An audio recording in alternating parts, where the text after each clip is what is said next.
Good morning, playmaker. Do we got you? We got you on the show? Yeah, what's up? What's up, guys? How's the off season been? What have you been up to? Well, an off season. Off season consists of trying to get everything straight and keep everything back in line, get things back in line. So I've been home. Going over all the things that I got to go over, like all the houses and everything, just getting things straight. But now it's time to get back to football. And I can't wait to get back to some real football, to get past this preseason stuff and start talking real games. Mike, do you think we've reached a point where these scrimmages between these two teams is now more valuable than the preseason games? Yeah, that's I guess this is what everybody's trying to do now. Because they say they can control more in the scrimmages than in the preseason games. I'm not crazy about that. That's all cool. It's all great. And I understand the importance of keeping everybody healthy. But I like getting ready with the preseason game. I like going through the real process of getting ready for a real game as opposed to a scrimmage. Do you see, Mahomes play? Mahomes threw 19 passes the other day. Josh Allen played. When you see guys like that play and you see Dak not, and obviously it's an organizational decision, but if you were a player, would you see, hey, look, the two best at the position are playing, I need to play too? Yeah, but I wanted to play just so I could get myself straight, get myself right. I remember having those conversations with Troy and him, and having those conversations saying, Troy definitely saying, yeah, we want to play. We want to get some game action. We want to get some reps in just to get going. So, yeah, it's amazing how it's gotten right now. So what you do now, you go into those first few games basically getting yourself in the game situation and game shape. So it's a little risky for me because it seems like you're already possibly, just giving up those first few games instead of being as sharp as you could be. Why do you believe that the Cowboys can go undefeated if they clean up their penalties? No, but let's get this right. Yeah. We were having a discussion. Was it boat sickness? Were you sick off the water saying that? No. We were having a discussion about the severity about the penalties that Dallas Cowboys had, and I was telling them that with the weight that they put on penalties, it's not tantamount. It's not equal to turnovers. There have been teams that won a Super Bowl that had more penalties than the Dallas Cowboys last year. The team had 128 penalties, led the league. It won the Super Bowl. I think it's like three times in the last 10 years. And then one time, like in 1980, I think the Raiders or somebody did it. So we try to make penalties. Nobody wants to do penalties. Nobody wants to have penalties. Nobody wants to see the Cowboys have all these penalties.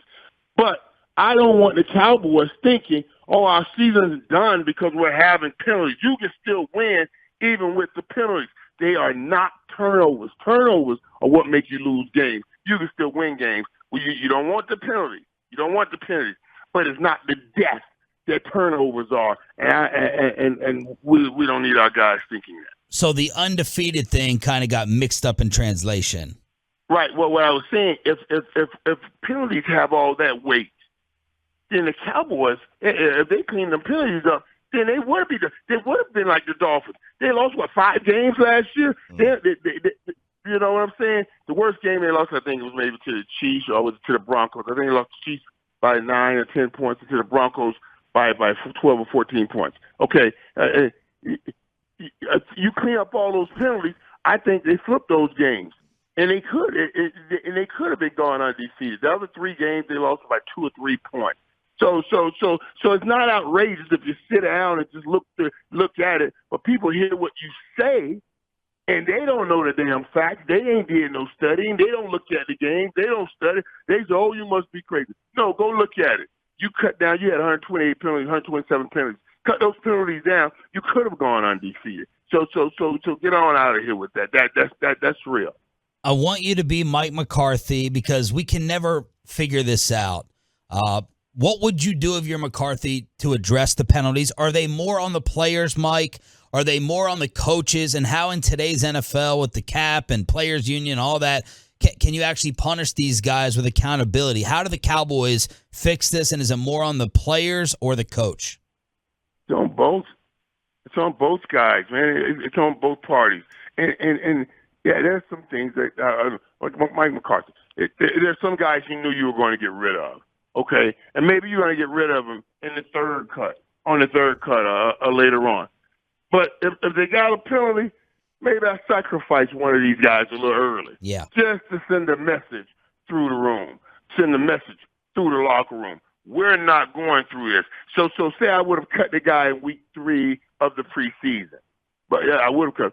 So maybe I cut him now in week 1 because I'm trying to send a message. You got to try to make sure these guys understand that this is not to be tolerated. And honestly, there are only a few guys that'll really be untouchables.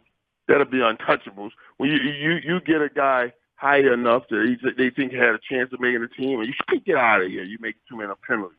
It'll send a message. Mike, where's this team in the NFC? Many of us believe they've taken a big step backwards on paper. You're relying on a lot of guys to step up. Where are the Cowboys in the NFC, and how do you view them compared to last year's team? Well, it's hard to say that this team right now is better than last year's team. You know, it really is. Now we'll have Zeke. Maybe we'll get Zeke healthy and try to keep him healthy the whole season. Maybe get Tyron and try to keep. I know that's almost impossible, but that's what you're looking at right now.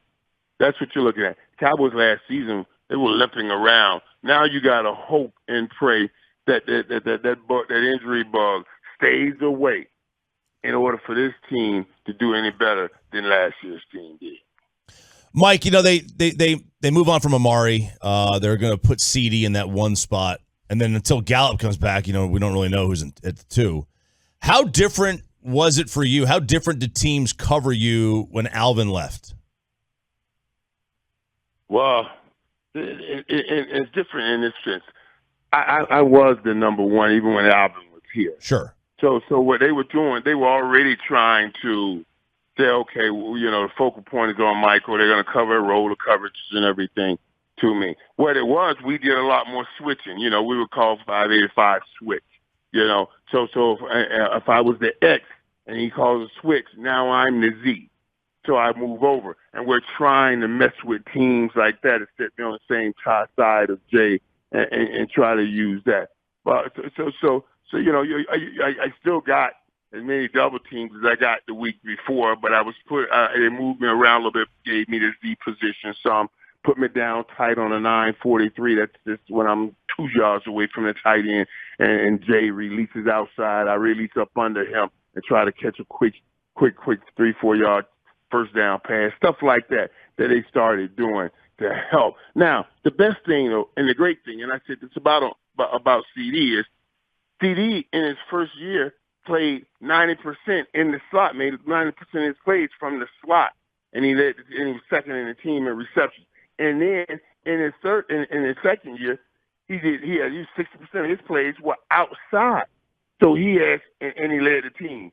So he's had success in the slot and outside. And that's why I call him probably the most talented number 88 that we've had. Because none of us could play both and have that kind of success like he's having that kind of success. And that's why I said he would need to have a 1,600-yard season. I told you, I think he has to go into every game saying I'm coming up with 100 yards. And I know that's really going to be 17 games and 1,700 yards, but I left it at 1,600. Michael Irvin, the playmaker on the Diamond Factory Hotline. Set us up for First Take tomorrow at the Ford Center at the Star with Stephen A. versus Jerry Jones. Are you wearing your referee's shirt?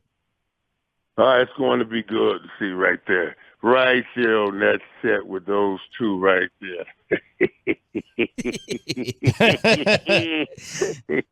Stephen A. been all over my boy, so it's going to be interesting to see it, man. I mean, you guys, I wish you could come out and kind of be a part of that and have some fun. I know you guys will be working. I mean, we can't even get on your podcast. No, How are we can't. going to get out there? We can't even get on your podcast. Oh, man, y'all get on out of here, man. Y'all been running around here, bitch, don't know what, man. I can't even get you to take me to dinner again. You do. I can't even get you to take me to dinner again. Even then, I will be somewhere for dinner tonight. Oh, I could get you a free dinner if I get invited. Oh, no, I'm not there. I'm not around. Green tea shots on me. I don't even know what we're planning on it. He just we're putting it together. I really don't even know where he's going. That's what you know about going to dinner here in Dallas. But yeah, we'll secretly go somewhere. I don't think he wants people to know because I don't know if he'll make it out of there if he tells everybody. Do you know any other of the TV guys that we would know that hate the Cowboys more than Stephen A. does? Like legitimate dislike. Is there anyone that's higher than him? No. and no one with the horn that he has and talking about it. And he'll tell you it's not the Cowboys he hates. He'll tell you it's these fans. These fans, these fans. How can they? What is this? This is like a football team like this. When our fans were crying after the game, like, look at this. He's like, what is this? It's a football game. A game of, I was like, this is how they love their Cowboys, man. This is what it is, man. I know you don't understand this kind of love, this kind of passion for your team. You don't understand that. We can dig it, but this is what it is, So he's always trying to talk about that. That's why we better keep it a secret where he is tonight eating, because I don't know if those fans will fit that. Mike, do you have a problem with Tom Brady leaving training camp, and do you think this will have any effect for the opener against us? Any effect on him? No. But losing those offensive linemen right up the middle of the field, I think that will have a huge effect. Remember now, Tom, and this is how it helps us. Tom can mitigate those two edge rushers. We can put DeMarcus on one side, Lawrence on one side. You put Michael Parsons on the other.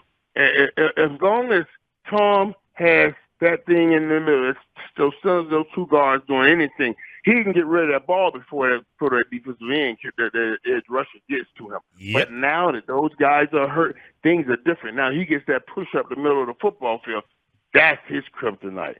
And there are some teams that can give a push up the middle of the field and get to Tom. So, yeah, I think it will affect him. And certainly it gives us an edge early because they'll still be willing. They'll still be trying to get that together.